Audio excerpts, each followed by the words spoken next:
have something very important to tell you today, and I'm so glad I was invited to this particular TED meeting. I really am. Because it's all about dreams, and that's what it's all about, and no kidding. That's all I do. I also drink water. When I was about 36, I had just gotten through a very bad year. I'd gotten a divorce. I had no money. I was in New York City. I had 2 very small children.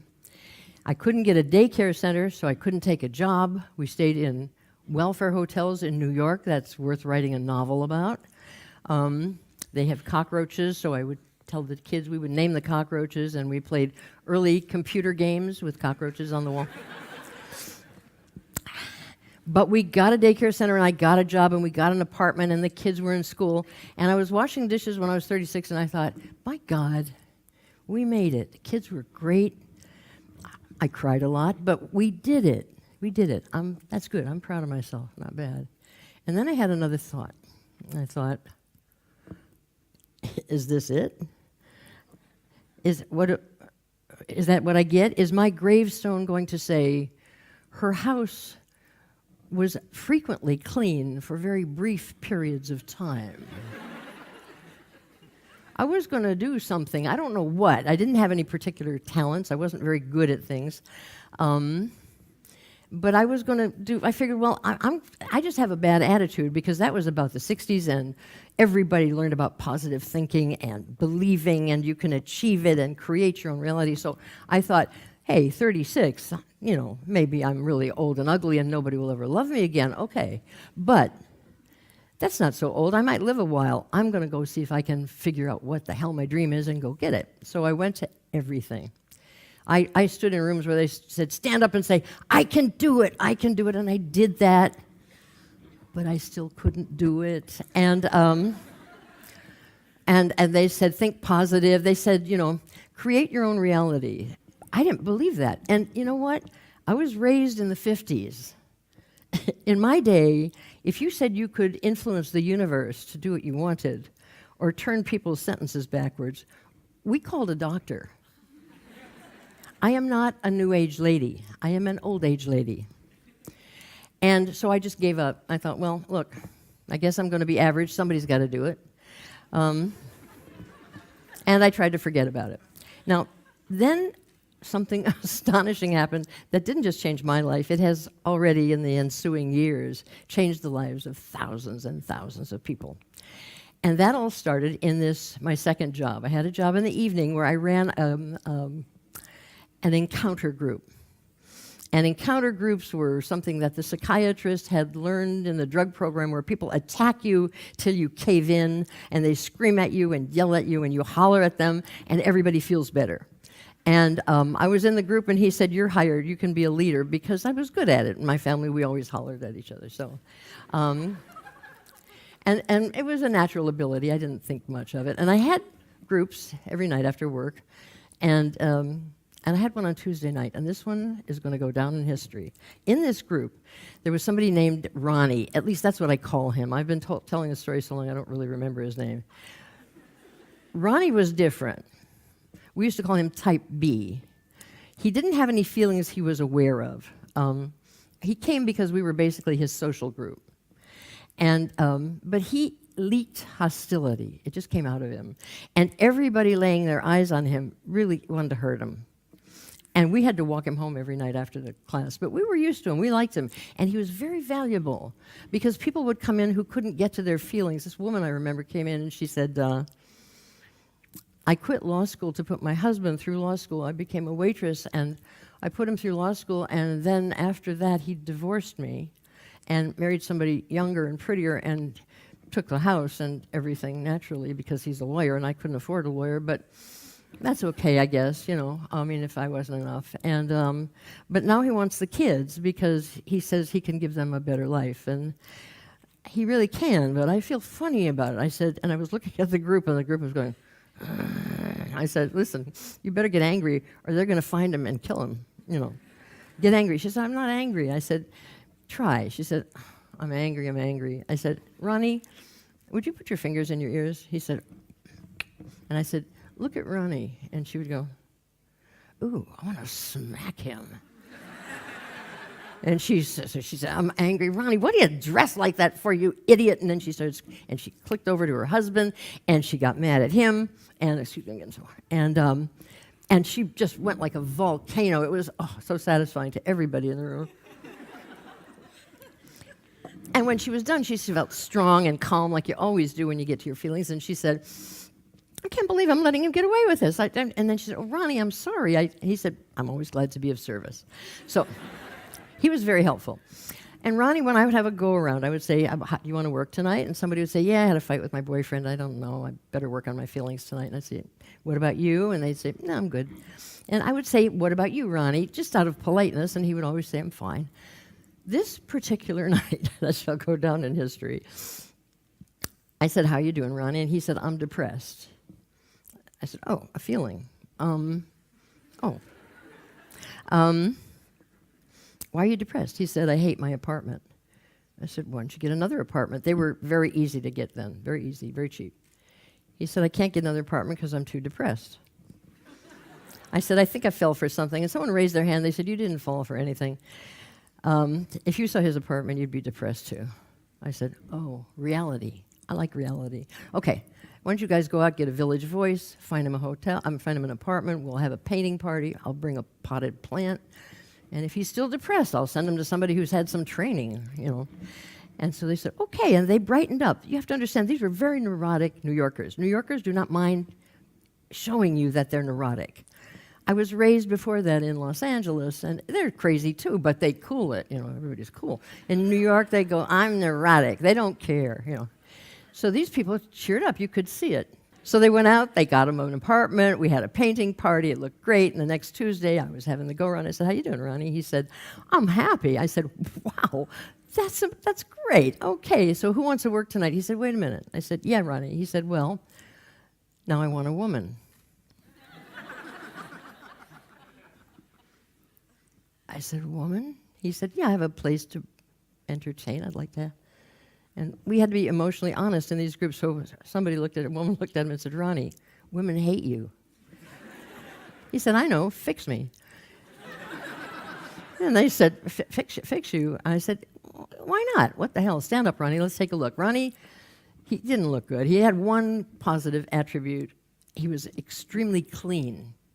That's where it ended. His pants fit wrong. He looked wrong. He talked wrong. So the women took him to the store and got him, better clothes. And the men took him to the gym where he could stand up a little straighter and he wouldn't be in such danger all the time. And when it was his turn to work on Tuesday nights, he would stand up and try to pretend he was basically a human. And somebody would come up to him. So one of the women would come and say, hello. And he would go, hello. And she'd go, oh, Ronnie, not like that. That's disgusting. He'd go, give me another try. And finally, after about 6 months, he said, I think this is as good as I'm going to get. And we looked at him and I said, I think it's true. Okay, let's set a date for a party and let's go find some women. So after that, everybody would come in every week saying, I got one. I was in the supermarket and I saw this woman standing there and she had one can of cat food and one frozen dinner. And I said, you want to go to a party? And someone else said, I was walking down the hall of my apartment building with trash, and I heard somebody crying, and I saw too many wine bottles in the trash, so I knocked on the door, and someone came to the door, and she went, yes, and she said, you want to go to a party? We got innocent visiting cousins from Ohio, and we had the party. It was a triumph. Nobody talked to Ronnie, but he had learned how to make hors d'oeuvres, and he was very happy. And when it was over, I said, you know what, guys? Keep throwing parties. You never know. Ronnie could find somebody. But it's good for everybody. I want you all to do this. This is very good for everybody. And they said, okay, and they did. And he found somebody.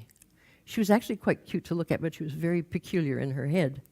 But hell, it was Ronnie. And so we were very happy, and they didn't come as often, but she would drag him in to confront him. She liked that idea. And I don't remember what she would confront him for except one thing, and this is what happened on the big night. She came in, she dragged him in. Somebody had been working on, her dog had died, and she was crying. And when she saw them come in, she said, it's okay, it's okay, it's okay, I'll wait. And they walked in, and I said, yeah, what's up? She said, I got to get this right. She said, I have to confront Ronnie because he uses too many adjectives, and I think he does it on purpose. And I looked at him and I said, I wouldn't take that from any man. Take him down. So she went, I'm angry at you, Ronnie. And he said, I'm sorry. And then they were done, and they hugged each other. They walked out of the room, and they were so happy. And somebody looked at him and said, what a pair of dingbats.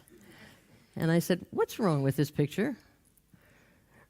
Ronnie is the only person in this room with a good apartment who is not sleeping alone, including me. And they went, oh. I said, listen, what if we got together every week and you told us what you wanted? We don't know what we want. Well, we helped you figure it out. And then we made you do what you want to do. I mean, the whole world makes you do what you have to do. You have to pay your taxes. You have to show up. What if we made you do what you want to do? You could have your dream. You could have any dream. They'd go, Barbara, we're too neurotic.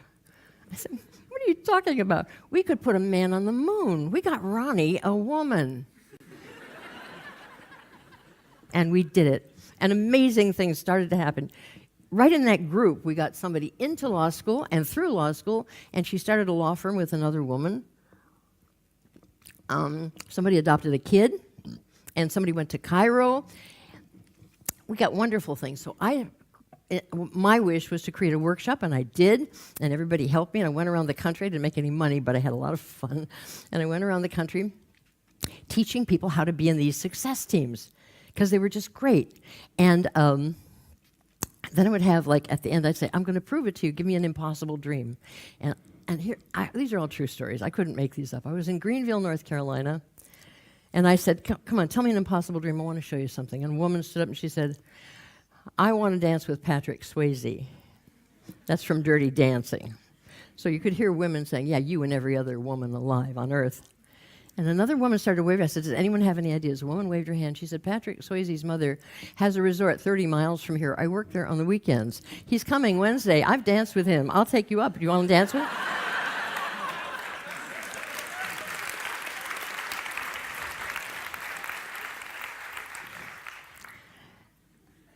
That was nothing. Somebody said, oh, yeah. Somebody stood up, she was crying. She said, I want an animal refuge for old dogs and old animals. They just don't get treated. It's terrible. Old, even farm animals. And I said, what's your obstacle? Because I'm going to teach you something about wish and obstacle. That is the secret. If you don't learn it, nothing happens. And I said, what's your obstacle? She said, what's my obstacle? I don't have any money. I don't have any land. I don't have a license. I don't have any training. I have nothing. I can't do it. And someone waved her hand. They always do. And she said, my friend's mother just was in an auto accident. She hurt her back. She won't be able to run her refuge anymore. She can't find anybody young to run it for her. She's got a license. She's got the money. She's got the land. She's even got the animals. And it wouldn't stop. Oh, God, I've got so many. I want to make sure I don't forget. Oh, yeah, there was a woman in a group, and she said, I make harps. I make them out of a special kind of wood that they have in England, and now it's gone. The last tree is gone. There is no tree left. I can't make any more harps. And someone in the back of the room waved her hand, and she said, are you talking about such and so? And she gave a Latin name, and she said, yeah. She said, my brother has a big stand of those in Australia. Come back here. I'll give you his number. Every time. It never failed. There was, this is a funny one. There was a lady in New York, very weird-looking lady, and she got up in the aisle and she said, I need a chimp. I got to rent a chimp. I said, what? I got to rent a chimp. I said, a chimpanzee? You want to rent? She said, yeah. She said, what I do is during lunch hour, I go through the big corporations with a chimpanzee and a bunch of cheap little toys for kids, and everybody comes out into the corridor because I have a chimpanzee. And they buy all this stuff, and the chimpanzee costs me about $200 a day, and I sell about $400 a day, so I'm making a living. But they just raised chimpanzee rentals up to $600 a day. I'm out of business. And a woman in the back of the room, dressed very nicely, she said, I think we can do better than that. I said, what are you talking about? You rent chimpanzees? She said, yes, and giraffes, and rhinoceroses, and a horse. I said, in New York City? She said, yes. I said, why? She said, this is where all the commercials are made. We've got trainers, too. We got everything. I went, well, go blow me down. You never know who you're talking to. You never know we are all the center of enormous amounts of information and connections that we don't need and we don't think of unless somebody asks us. Somebody asks us. So, Now I get to show you a slide. I began to realize that I had found the absolute guaranteed secret to success, and boy, did it have nothing to do with positive thinking. Oh boy, nothing. And I thought, because here's the punchline: isolation is the dream killer, not your rotten attitude. You can hate yourself, you always do, you know it. You wake up in the morning and go, I'm fat. You know you do that. If you wake up in the morning and go, I'm here, your wife will kill you in your sleep tomorrow night. And I'll help her. You can't walk around faking feelings. I mean, to yourself anyway. And just feel bad that everybody started it. So that says cross out positive thinking. And this says, here's a team, right? Not necessarily your closest friends or your parents, because they've got attitudes about you. They might not help. Strangers are great. They're absolutely great. So here's what you do. You get a team, you figure out what you want, and then you say, here is my wish, and here's my obstacle. Here's what I want, and here's why I cannot have it. If you don't say both those things, nothing happens. We are problem-solving animals. If you say, I'd love to be a ballerina, everybody goes, If you say, I'd love to be a ballerina, but I'm 44 years old, someone goes, every mind starts working. Even if people don't like you, they'll solve your problem. So I said, I heard about 44-year-old, there's one called, in Boston, there's a new ballet troupe. I read about it in a magazine. I'll find it. People want to help. Amazing things will happen to you. I'll give you my last stories because they were so good. Someone called me from Toronto. She was a success team leader, and she said, we have an accountant in Toronto. I have to tell you the story. We had a group with 6 people. There were 5 women and this guy. And he was so helpful. He knew everybody in town. He got them bank loans. He introduced them to everybody. But he never wanted anything. And finally they said, listen, you have to tell us what you want. We can't take anything from you anymore. He said, I can't. He said, I can't tell you. It's too stupid. You'll laugh at me. And they said, oh, no, absolutely not. Barbara Scher says, you never laugh at anyone's dream. He said, okay. Well, I want to be a cowboy. So naturally, they all laughed. And someone said, what's the obstacle? He said, what do you mean, what's the obstacle? He said, first of all, I don't even know if there are cowboys. I like cowboy movies as a kid. I wanted to be a cowboy. That's it. I don't know if there are cowboys. Secondly, I've got a business. I can't walk away from my business and hope I can find a cow. What are you talking about? So I said, wait a minute. And she called her roommate, because she remembered her roommate had an uncle in Alberta who was a cattle rancher. And pretty soon he called, and we turned on the, she said, we turned on the speakerphone. And the guy said, I hear you're an accountant. I'd like to fly you out 1 week a month to do my books. And the accountant said, you can do it on the internet. He said, I know, I don't want my business on the internet. And then they kicked him, and he said, I want to be a cowboy. He said, okay, you can be a cowboy. Just finish 2-3 days, and then you can go on a drive. We have them all the time. He said, you have cowboys? He said, yeah. He said, son, if you had a steak this month somewhere, there's a cowboy. He said, my God. And he did it. He sent back photographs. He went out. He became a cowboy, and he does his Toronto accounts on the internet, right? He did. But the best story of all, and the one I want to tell you most of all, happened in Memphis in the summer. I was in August. It was very hot. And I was asking for impossible dreams, and a woman in the front row raised her hand, and I said, yes, what's your dream? What's your wish? What's your obstacle? She said, I'm tired. I want to go on a cruise. I said, okay, what's your obstacle? She said, well, I've got 3. Money, and I have a sick daughter at home, an adult daughter. I can't leave her for a second. I could hardly get here, and I'd rather not mention the 3rd. And before I could ask for anybody had an idea, a guy came running up the aisle with a white T-shirt on with a number on it, waving and a pair of shorts, waving a piece of paper. And he grabbed the mic and he said, I ran for the Heart Association this morning and I won a cruise for 1. My wife's not letting me go on a cruise for 1 person. Here, you take it. So everybody got excited and they all applauded that she had her cruise. Now she didn't have to worry about money. She said, that's so sweet, but you know, I really cannot leave my daughter. And a woman on the aisle raised her hand and she said, I'm a public health nurse, and every year we have to give, to keep our license, we have to give 10 days of pro bono free work, and I haven't found anybody. It's already August, so can you use 10 days? And everybody got excited. And then I said, yeah, I think you're going to have to tell us your 3rd, obstacle. She said, well, it's embarrassing, but my daughter's in bed because she's been physically injured and she's frightened because her ex-husband is stalking her. And the room fell silent. I mean, everyone went, oh, shit. And a voice came from the back of the room. I never saw this man's face. I will never forget his voice. He said, "I'm a cop. What's his name?" She went on the cruise. But here's what I want to tell you. We depend on each other's dreams coming true. What do you think is going to happen now that she went on that cruise? It's just a cruise. But her daughter's going to get well because she's not scared anymore. Her daughter's going to become a teacher. Her daughter's going to understand kids who are scared. Her daughter's going to understand kids who are physically scared because she gets that. Every time you make someone else's dream come true, it echoes, no magical New Age way, it echoes in practical, wonderful ways. You have to. You have to figure out what you want, and you have to ask for help, and you have to remember wishes and obstacles, and you have to let people help you, because you have to go after your dreams, and never tell me you can't do it. Just remember, we got Ronnie a great apartment in New York, and a crazy woman he loves with all his heart. We can do anything. That's what I wanted to tell you.